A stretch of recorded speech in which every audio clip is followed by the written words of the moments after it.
ദീപവുമായി കൂടെയുള്ള ശ്രീ ശ്രീനിവാസൻ സാറിനെ ഏറെ സ്നേഹത്തോടെ 2 വാക്കുകൾ സംസാരിക്കാനായി ക്ഷണിച്ചുകൊള്ളുന്നു.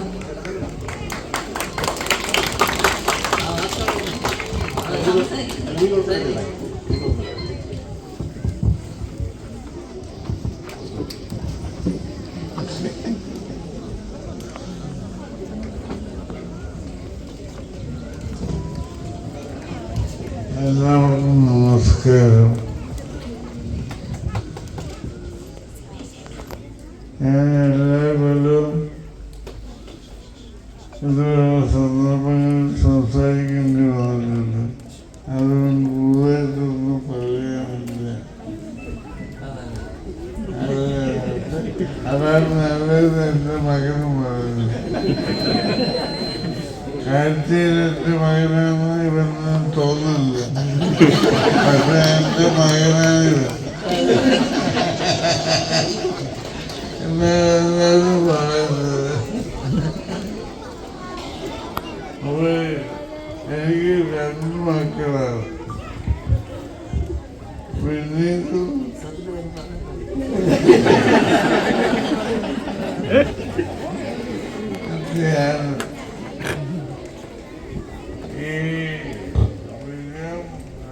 ചെറുപ്പത്തിൽ ഒരു സ്പോർട്സ് ബ്രാദറായിരുന്നു. അപ്പോൾ ഞാൻ കോളേജിൽ പഠിക്കുന്ന സമയത്ത് 5 കൊല്ലം കോളേജ് ടീമിൽ ഫുട്ബോൾ കളിച്ചിരുന്നു. ഒറ്റ ഗോളടിക്കാൻ ഒരിക്കലും പറ്റിയിട്ടില്ല.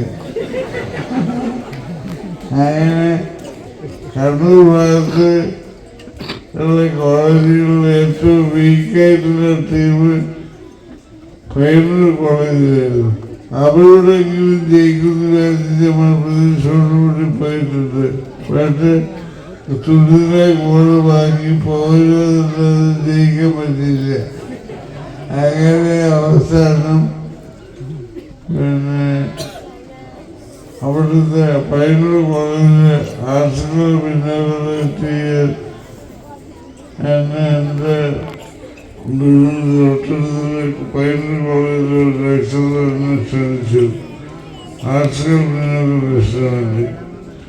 അപ്പോൾ ഞാൻ അവിടെ ചില കാര്യങ്ങളൊക്കെ പറഞ്ഞിട്ട് അവരോട് പറഞ്ഞു എനിക്ക് വലിയ ആഗ്രഹമുണ്ട്.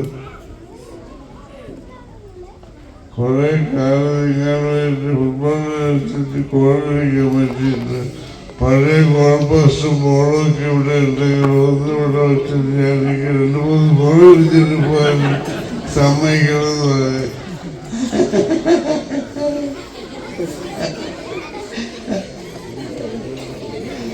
പക്ഷെ അവർക്കറിയില്ല എനിക്ക് ഗോളടിക്കാൻ പറ്റില്ല. ഗോളിലെ പോസിബിൾ ഗോളടിക്കാൻ പറ്റിയില്ല. അത് ഞാൻ സ്പോർട്സിൻ്റെ കാര്യം പറഞ്ഞുകൊണ്ട് ഞാൻ പറയുകയാണ്. എനിക്ക് ചെറുപ്പത്തിൽ ക്രിക്കറ്റിനോടായിരുന്നു പക്ഷെ കൂടുതൽ താല്പര്യം. അതിൻ്റെ കാരണം എൻ്റെ ബന്ധുവും സുഹൃത്തുമായ ദിവാകരൻ എന്ന് പറയുന്നൊരു ആളുണ്ടായിരുന്നു. അവനെ അന്നേ ആൾക്കാർ വിളിച്ചിരുന്നത് പട്ടോടി ദിവാകരൻ എന്നാണ്. ഇന്ത്യയുടെ ആദ്യകാല ക്രിക്കറ്റ് ക്യാപ്റ്റനായിരുന്നു പട്ടോടി. ശർമ്മ ടാഗോറിൻ്റെ ഭർത്താവ്, കരീന കപൂറിൻ്റെ തന്ത.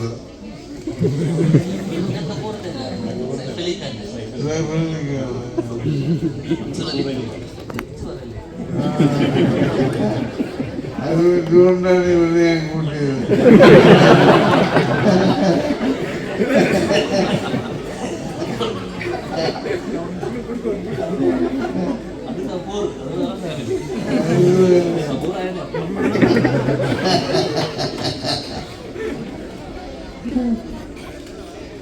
അപ്പോ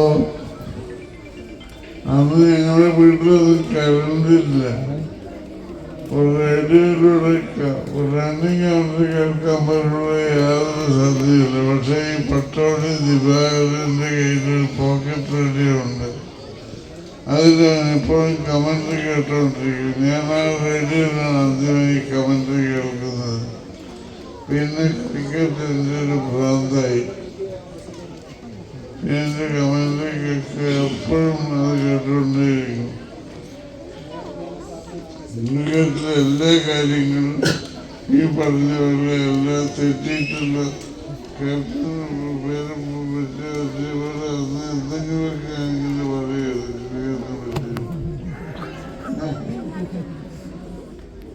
ഞാൻ ഹൈസ്കൂൾ പഠിക്കുമ്പോൾ കുറച്ച് കാലം ഹോക്കി കളിച്ചിട്ടുണ്ട്, കുറച്ച് കാലത്തേക്ക് മാത്രം.